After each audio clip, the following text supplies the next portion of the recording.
پارکی دەواازەی ڕاپەڕینە، پارکێکی خێزانیە و هاوڵاتیان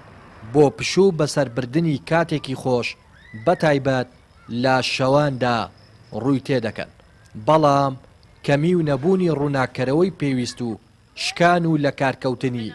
بەشێکی زۆری یاریەکانی ناو پارکەکە هاوڵاتیانی نیگەران کردووە. ئەمە ئێستا لە پارکی ڕانینە، پارکێکی هەتا بڵێ شوێنێکی خۆش و باشە، بەڵام خزمەت گوزاری شتوای کەمە، هەرا بێتەوە شوێنەکانی کە یاری منداڵانە شوێنەکانیان زۆربیان شکاون، ئەو دارەی شوێنەکانیشان کە منداڵ یاری شواری دەکەن چە و بەرد و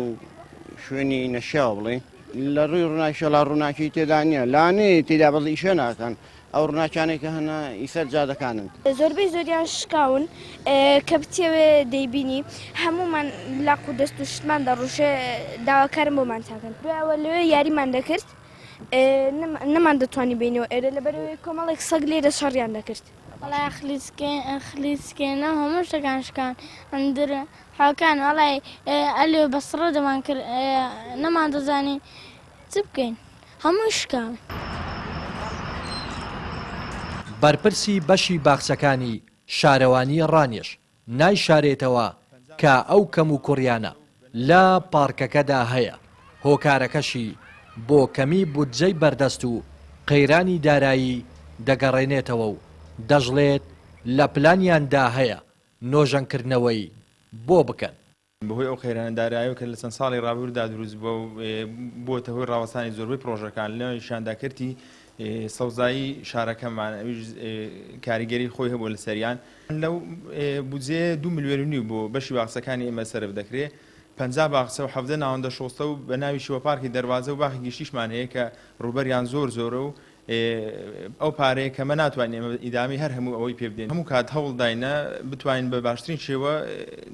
سیمایەکی جوانتر بە پارکی دەواازە بدەین و بۆ مەست یاریەکانی شەرمان شێوە کەم و کوڕی زۆری هەیە و دەرخستەمان بەویش ئامادە کردو وەڵکو بتوانین لە ماوەیەکی نزیکدا بەپێی ئەوانەی کە یارمەتیمان بدەن لە شارەوانی بەڕێوەبەرایەتیش جێبەجێ بکەین ئینشاءڵڵا. پارکی دەواازە تاکە پارکی خێزانی حکومیە